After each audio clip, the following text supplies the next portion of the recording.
man where they're trying to destroy his life, and he has to deal with death threats every day. So without further ado, here is Roger Stone. Thank you, Owen. First of all, as a veteran of 50 years in American politics, I understand that you cannot brand every member of the media with the same brush. And therefore, there are honest reporters in this room. There are capable, honest reporters in this room who are just trying to do their job and get the facts. And there are others who do not meet that criteria. Welcome back, everyone. Here live to News Now. We're in Washington, D.C. right now, where Roger Stone is doing a news conference there. He is the ex-Trump advisor who just last week was arrested by the FBI, and now he is talking to the media. Make a statement outside the courthouse the other day that was obviously physically impossible given the pushing, the shoving, the shouting, the spitting. I felt kind of like Vice President Richard Nixon in Caracas in 1958. I want to say, to begin with, that as I think most of you know, I have pled not guilty to the charges against me. I stress that these are all after-the-fact process crimes, and I am not accused of a Russian collusion. I'm not accused of collaboration with WikiLeaks. I am not accused of conspiracy. There is no evidence or accusation that I knew in advance about the source or content of the WikiLeaks materials, be that allegedly hacked material or allegedly stolen material. The allegation that I was less than truthful to the House Intelligence Committee to cover up what underlying crime. There is no underlying crime, and therefore any honest mistake I made in memory would be both immaterial and lacking intent. I do intend to vigorously contest these charges. I will mount as vigorous a defense as I can. I am heartened that Senator Graham and also some Republican members of the House are looking into the manner in which I was arrested. I think, as most of you know, at 5:50 a.m., 29 federal agents, FBI agents, both men and women, arrived in my home wearing full SWAT gear, night vision goggles, brandishing assault weapons, sidearms, and they had a device that is generally used for battering down a door when somebody refuses to open it. There were 17 vehicles in the front yard, 2 of them armored. There was a helicopter overhead. I live on a canal. There were 2 amphibious units in the water. My house was completely surrounded by armed agents covering every exit. I have no prior criminal record. I am accused of nonviolent process crimes. I do not own a gun. There was no guns in the house. I'm a strong supporter of the Second Amendment, but I do not own a firearm. I do not own a valid passport, with the caveat that it may have expired within the last 3 days. I don't know because it was seized by the FBI. I was not read my Miranda rights. I was brought out of the house. I was handcuffed. I was standing in the street wearing a Roger Stone Did Nothing Wrong t-shirt, which is what I slept in.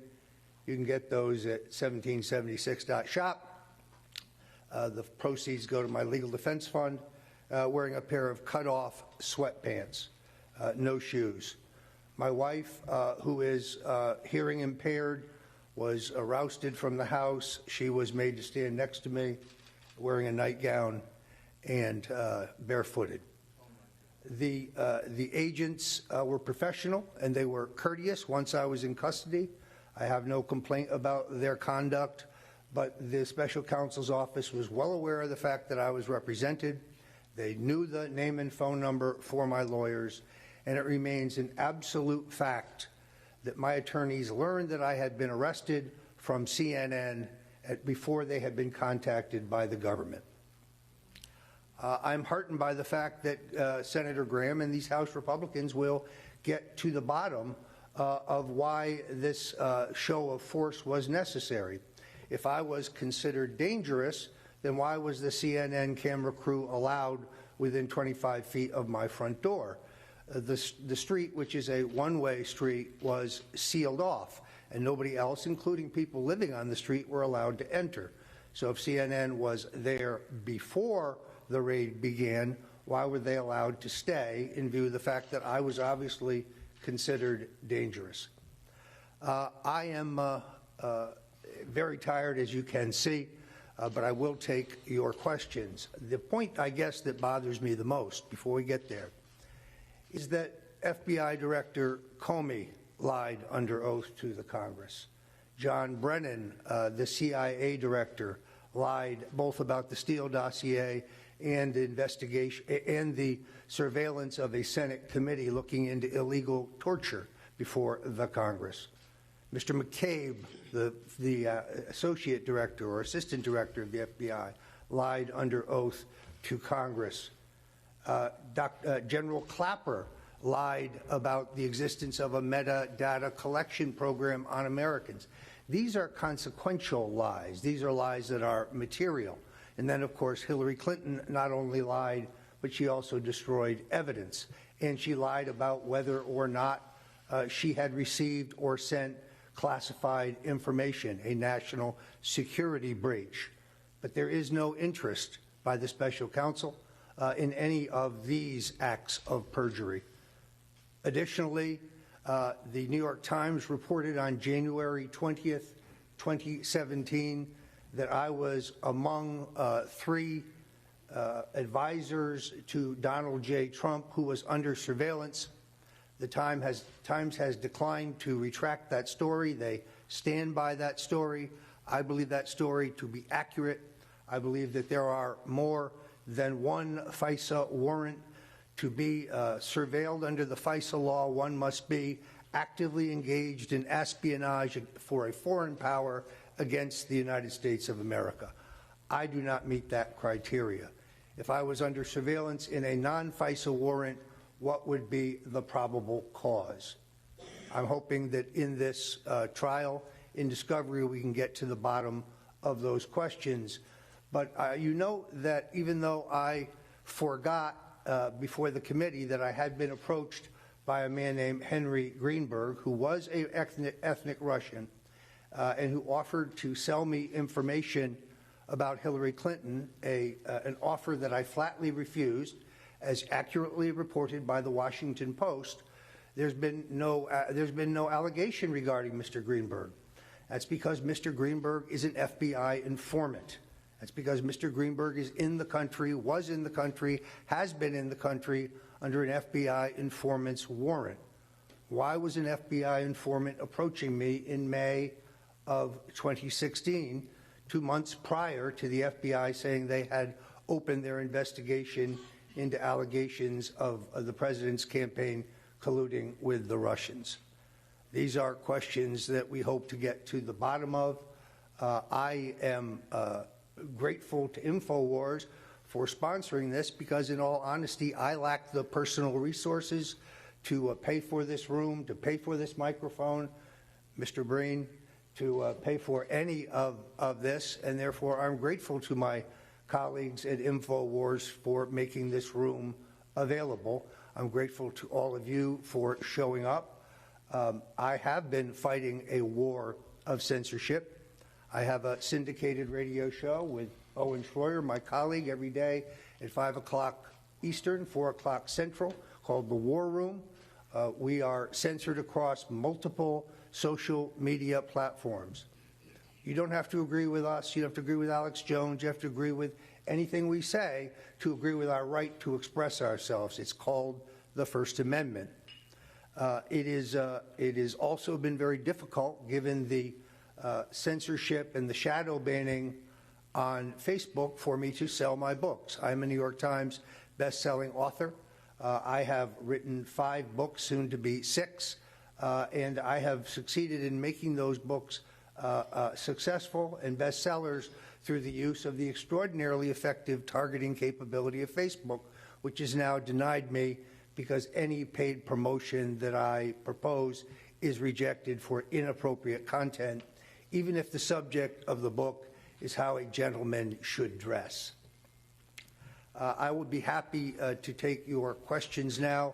Let me say lastly, as I must, those who wish to help me can go to stonedefensefund.com. Thousands of Americans have. The special counsel has the unlimited resources of the American taxpayers, has a platoon of Ivy League lawyers. I'm very happy with my legal representation, but they need to get paid. Lawyers are not inexpensive in America. I'm happy to take a few questions now. I talked to Chris Christie this morning. Yes. Yeah. I spoke to Chris Christie this morning about the details of the indictment. Yes. You know, he's a former prosecutor, Yes. a Republican, and a Trump supporter. Yes. Pretty knowledgeable on this and pretty fair, I would think. He suggests the liability. I asked him what does he think is the strongest liability indictment, and he said on the issue of perjury, which you said you either have a faulty memory or it's immaterial. I said maybe that's true, but he said the problem where he really sees it is on the witness tampering, because even if you were joking, if the witness perceived it was intimidation, that's a problem. But the witness also intimidated me. The witness, first of all, perjured himself before the grand jury about being the source of the content and the October release date of the WikiLeaks material. When I released over 30 pages of text messages proving that, very, very few media outlets reported that. They all reported his denials. MSNBC reported them almost in a serial nature, but nobody reported, virtually nobody reported my production of proof. Secondarily, the same man threatened to put a bullet in the head of one of the other exculpatory witnesses before Mr. Mueller's probe. That was reported by the Daily Caller. Additionally, he threatened to have a woman falsely accuse me of sexual assault. So he hasn't been indicted for perjury. He hasn't been indicted for witness intimidation or witness tampering. I also would suggest that any attorney who makes pronunciations about this indictment without reading all 4.5 hours of my testimony to see the questions in context or to see the emails and text messages surrounding those that are highlighted by the government doesn't really understand the situation, and it would be irresponsible to draw conclusions. I'm represented by Bruce Rogow, Grant Smith, Robert Bushell, and Tara Campion. They are excellent attorneys. Mr. Rogow has argued before the U.S. Supreme Court on 11 occasions. He is a noted First Amendment civil and criminal attorney. He believes that this indictment is flawed. Roger, you Yes. actually said you won't bear false witness against the president. Does that mean that you are ruling out cooperating with Robert Mueller? This is a question that I will have to refer to my lawyers ultimately. All I can tell you today is I will tell the truth about any matter that I have knowledge of. I don't possess any knowledge of any wrongdoing by the President of the United States, including Russian collusion. So when I first said I won't testify against the President, some of you said, aha, you see, it's a cover-up. That's not what I'm saying. What I'm saying is I will not make up stories. I will not bear false witness. I will not say things that are not true. I will tell the truth. Have you talked to the president since the raids? I have not. You have not talked to him? I have not. Okay, also the special counsel's latest filing, it says the evidence against you is voluminous and complex. Does that scare you at all? My attorneys have agreed to that. It is so voluminous and complex that a speedy trial is literally impossible. So we stipulated to that in the hearing before the magistrate, and both parties agreed to that. Do you think the hack of the DNC was a good thing for America? I think the hack of the DNC is an accusation that is unproven in any court of law in the United States. It is an assertion, but there is substantial forensic evidence that may never hacked at all. So I understand the credibility of those making that charge, but it is unproven in court. What do you think of Alicia Powell with excluded media? So the basis of the the Russia probe, what the dossier says is that Donald Trump colluded with Russia to hack the DNC server. That's never been proved by the FBI.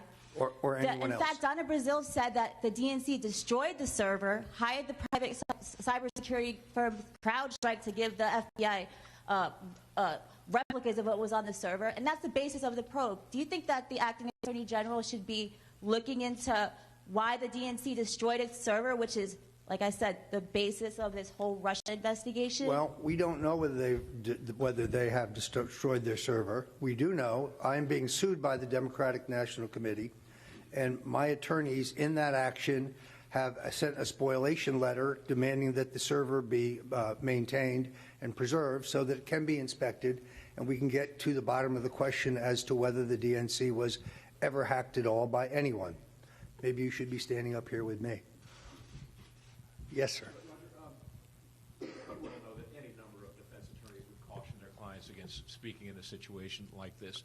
By the time your trial happens, months, perhaps even years from now, circumstances will have changed. You may come to regret some things that you're now saying. You may come to regret some of the associations such as InfoWars, which you now have. What kind of advice are you getting from your attorneys about this? Why are you speaking like this?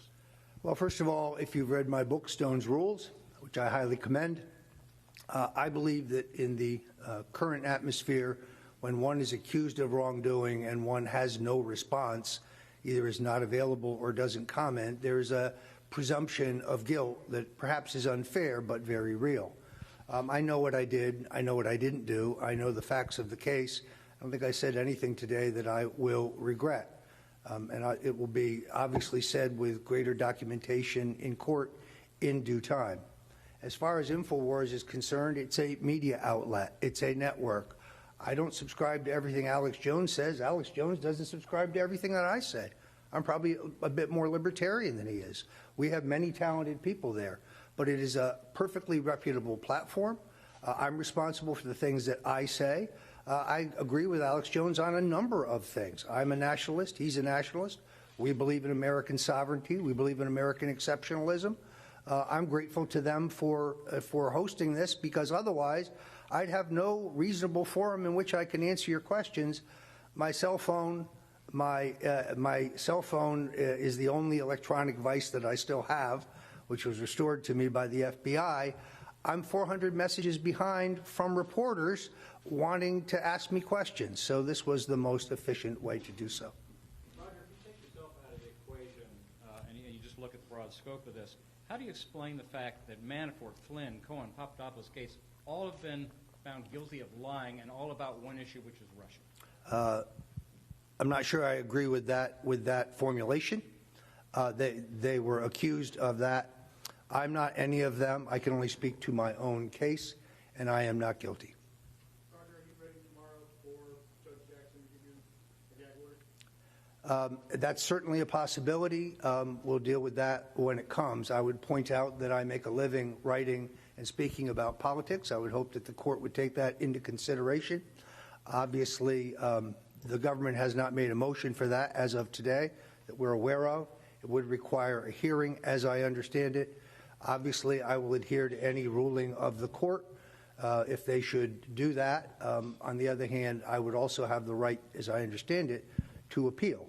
So let's see what happens. Roger, it looks like Jeff. investigators still want to talk to Andrew Miller.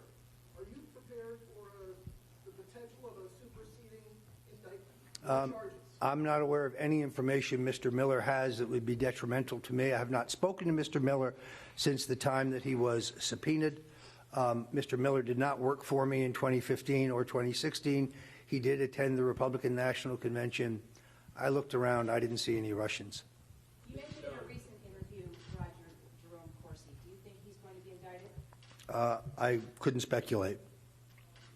Expanding on Corsi, recently you told me that you were considering a lawsuit against Corsi for defamation in light of him continuing to say things that you would say are false. Actually, I never said I was looking at a lawsuit in defamation. I was looking at the possibility of lawsuit where you could get a declaration that a statement is true or false that is allowed under our law. I think perhaps events have moved beyond that. I'm not going to get down in the gutter with Mr. Corsi. I have already said that a number of things that he said are untrue, and I believe that that will get proved at trial when the appropriate time comes. Yes?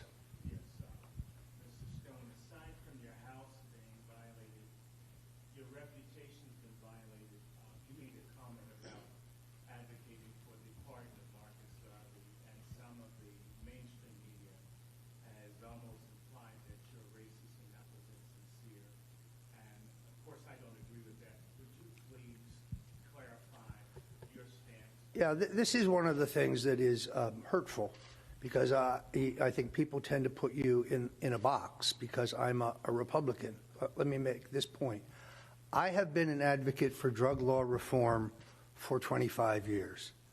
I have been an opponent and critic of the 1994 crime bill, in which poor people and African Americans are subject to much harsher mandatory sentences for the possession of rock cocaine than wealthy white people who are in possession of powdered cocaine. President Trump has just fixed that problem in the more recent sentencing reform bill. Secondarily, I know that this is not a popular view, but it's one that I must say. I worked for Richard Nixon. It is Richard Nixon who desegregated the public schools, not Lyndon Johnson, not John F. Kennedy. It is Richard Nixon who gave us affirmative action. I'm one of the few conservatives who's written and spoken in favor of affirmative action. I think it was necessary. It was Richard Nixon who quadrupled law enforcement for civil rights law enforcement. It was Richard Nixon who increased ninefold funding for black colleges. So I have long been very interested in a posthumous pardon for Marcus Garvey, someone that I have read extensively about, someone who is actually one of my political heroes. I believe he was unfairly railroaded by the FBI. So when I was asked, have I asked the president for a pardon, the answer is no. Have I discussed it with anyone who works for the president? The answer is no. The only person I have ever written to the president advocating a pardon for is Marcus Garvey. You said that the Russian probe is a speeding bullet heading towards Donald Trump's head. Can you elaborate what you mean? Yes, I believe the purpose of this probe is to undo the results of the 2016 election. I think it is partisan by nature of the fact that they show no interest in the Russian collusion by Hillary Clinton, the acceptance, as reported by the New York Times, of $145 million from the Russian-owned energy company at a time when control of 20% of our energy reserves were on the table for a shift of control to the Russian state. I think that's maybe the largest treasonous financial crime in American history.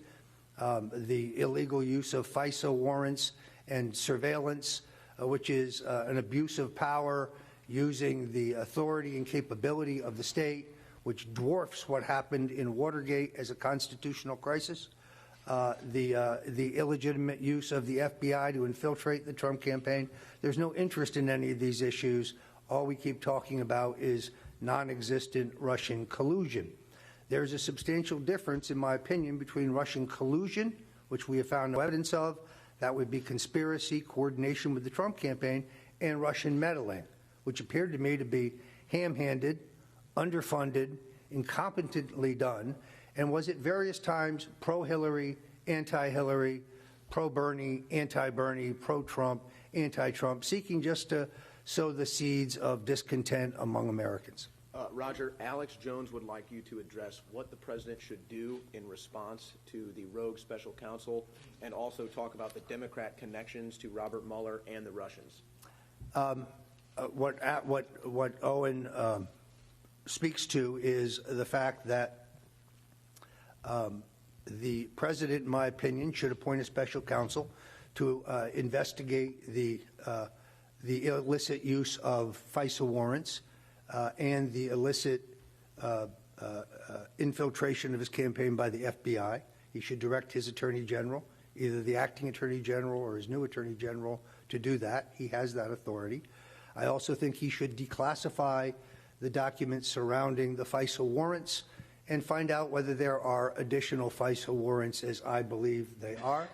And it is well known that Mr. Rosenstein was the U.S. attorney who was aware of bribes by the Russian energy company, but approved the Uranium One deal anyway. And Mr. Mueller was the man who took the uranium samples to Stockholm for inspection by the Russians as a condition of closing the deal.